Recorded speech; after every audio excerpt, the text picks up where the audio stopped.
According to the original and only story in the Bible relating to Ishmael's ancestry, Hagar was the mother of Ishmael and the servant of Sarah. Her name, as the mother of the most illustrious forefather of the Arabs, Ismail, is conspicuously and surprisingly absent from the Quran. What are the facts? You are of course correct in saying that the name of Hagar is never mentioned in the Quran.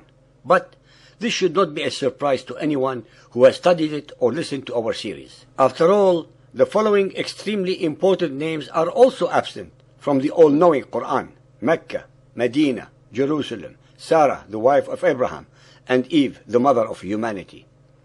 As we have amply and repeatedly shown, the Quran is a tossed salad of plagiarized, plundered, pirated, and perverted precepts, thoughts, concepts, and ideas from the Bible, New Testament, pagan Arabian religion, and Zoroastrian Persian religion, their fetishes, their traditions, and their scriptures. Muhammad in his Quran conveniently and mendaciously Islamized all of them, pretending they are novel and newly created concepts and revelations. We all know, based entirely on the evidence at hand, that these are pure fabrications and lies.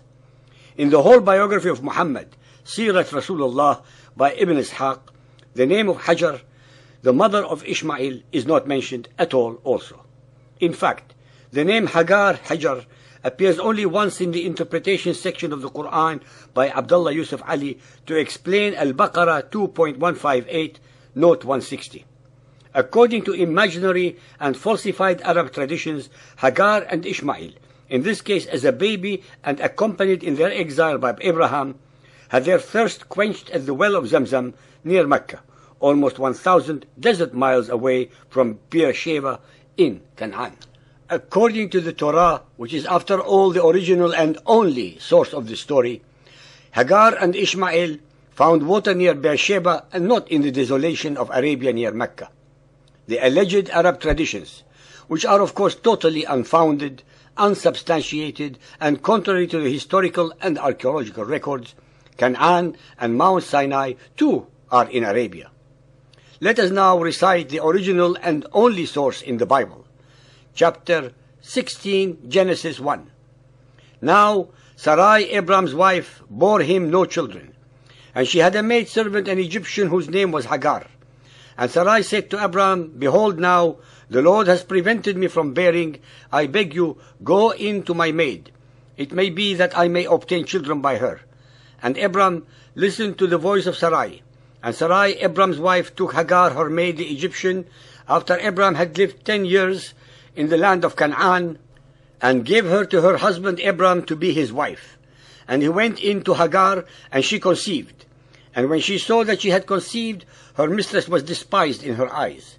Abram said to Sarai, Behold, your maid is in your hand. Do to her as it pleases you.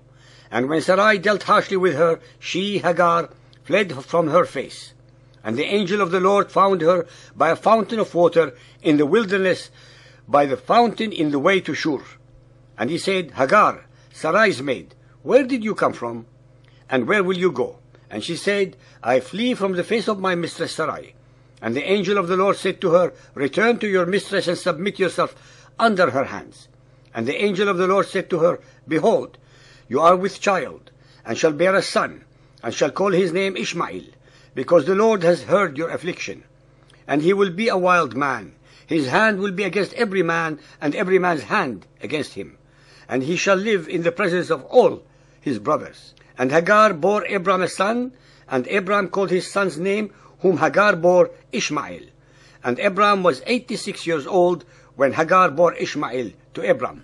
Genesis chapter 21.1. And the Lord visited Sarah as he had said. And the Lord did to Sarah as he had spoken. For Sarah conceived and bore Abraham a son in his old age, at the set time of which God had spoken to him. And Abraham called the name of his son who was born to him, whom Sarah bore to him, Isaac. And Abraham circumcised his son Isaac, being 8 days old, as God had commanded him. And Abraham was 100 years old, when his son Isaac was born to him.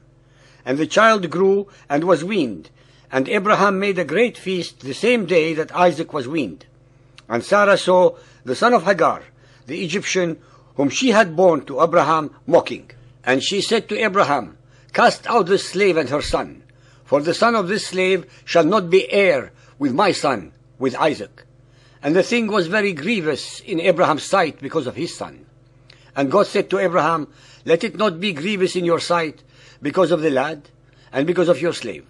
In all that Sarah has said to you, listen to her voice. For in Isaac shall your seed be called, and also of the son of the slave will I make a nation, because he is your seed.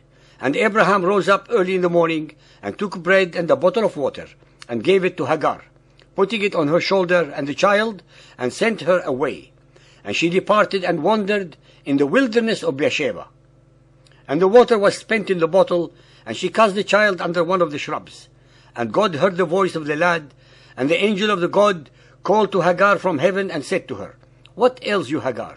Fear not, for God has heard the voice of the lad where he is. Arise, lift up the lad, and hold him in your hand, for I will make him a great nation. And God opened her eyes, and she saw a well of water. And she went and filled the bottle with water, and gave the lad to drink. And God was with the lad, and he grew and lived in the wilderness, and became an archer. And he lived in the wilderness of Paran, and his mother took for him a wife from the land of Egypt. Our listeners, believers and unbelievers, should take note of the following important items when comparing the Quranic version of the same events with the biblical originals above. 1. Ishmael was born in Canaan near Beersheba to a Hebrew father and an Egyptian mother. 2. God repeatedly asserts that only Isaac is deemed the divinely elect son and not Ishmael. 3. Only the seed of Isaac was to inherit the blessing of the promised land. 4. Ishmael was a teenager of over 14 years of age when he and his mother were sent away from Abraham's tribe, and not the baby that the Quran asserts he was. 5. Ishmael and his mother Hagar resided thereafter in the wilderness of Paran, in southern Canaan, and never in the Arabian Peninsula near the Kaaba or Mecca. 6. Neither the Kaaba nor Mecca nor Allah are ever mentioned in the Bible. It stands to reason that if the God of the pagan Arabs, Allah, was the same as the God of Israel, he would have at the very least mentioned their name somewhere in his Torah. 7. Abraham never visited the Kaaba nor Mecca in the biblical narrative. 8. Abraham, Ishmael, and Isaac had no knowledge of a God called Allah. 9. Abraham, Hagar, and the baby Ishmael never went to the Kaaba or to Mecca according to the original and only biblical story. 10. Since the Torah was asserted by the Quran itself as revealed directly to Moses Kalimullah by Allah and is considered divine, it beggars logic and intellect to believe that Allah, if he were the God of Israel, would have revealed two contradictory versions of the same events. 11. If Ishmael were elect of Allah instead of Isaac, why were all the prophets of the Bible from the seed of Isaac and none from Ishmael's seed? In conclusion, it is self-evident as usual that the Quranic stories are unfounded, untrue, inauthentic, and total lies, and no follower of Muhammad in the world can, based on all the knowledge that it is available to everyone, disprove our accusations or statements.